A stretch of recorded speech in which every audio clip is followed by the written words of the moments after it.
So there you go. Some attorney's calling on behalf of someone who says Perry Saturn ran me over after a show. I mean, they did drive pretty recklessly, but you had to keep the flow going. Mm.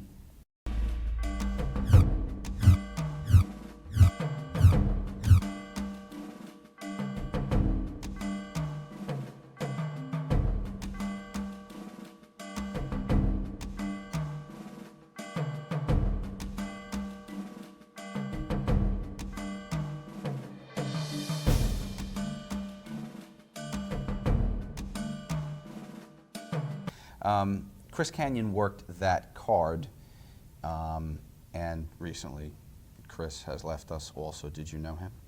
Yeah. How recent? Did I hear about that? I think I did hear about that. Yeah, about a month ago he killed Oh, himself. no, I didn't hear about that one. He killed himself. How'd he do it? Pills. What a bummer. Yeah, he was a nice guy. All accounts I've heard were that he Yeah. was very nice. Yeah. Had some depression issues that had Very typical. flared Ugh, up. typical. Sorry. Typical that it's in this industry, typical. There's a book called The Tipping Point, and it's all about Malcolm trend setting. Gladwell. Yeah. And it seems kind of like a trend in wrestling. Because, it's talked about a lot, and it happens often, and it seems like it's happening more. So I wonder if there's some kind of a connection, not just via the life and the hardness and the how do you deal with your one time being an image and then now you're just normal. Mm-hmm. Not all that stuff, but just maybe there's another little phase of it that's where it's gotten to be kind of a trend. Is it something indigenous to that community? Because in Hollywood, people dealing with being an image and then just being a person again, but is there something maybe more in wrestling? Yes. I don't think in Hollywood people follow your career as tightly as they do. It's a little bit more, it is a community. Whereas, you live it, so the fans live it with you, and they don't let you forget it.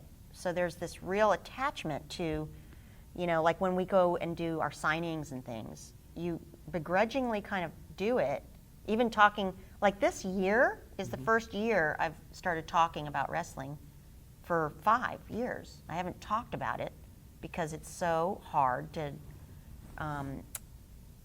get back, put a toe in the quicksand. You really have to cut yourself off. You have to divorce it, and unfortunately everybody in it, I find, the way I've been dealing with it, because it's too freaking sad. There's so many good memories that attach you to it really wholeheartedly. It's the last thing I've ever done that was everything about me, Well, but there's something so dangerous about the world and so disorienting that it's like, taking a trip to hell and wondering if you'll ever get back. So if you're lucky enough to get back, then do you go knock on hell's door and say, hey, how y'all doing in there? You stay really far away. Well, you talked about taking your niece on the road. If she called you today and said, hey, I really want to get into business, what would you say? I thought about that just the other day, because she was good at it. And I thought, could you I think I'd probably work it like that last promotion I was on. I would just take it or leave it. This is how she's going to enter into this thing. And just do it totally like business, You'd advise her? I would go with her. I would say, this is the package deal you get. This is how she travels, who she travels with. This is where she's going to do. And they'd probably say, no fucking way. And you'd say, okay, good. But that's the only way you'd do it. Really? I would never send somebody in just to go be. No way. You might as well, I don't know. Well, you did it. Yeah, but I was 10 years older than everybody. That's the only thing that saved me. I was an old lady.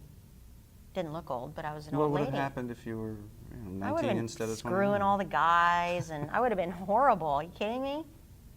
God, I'm normal.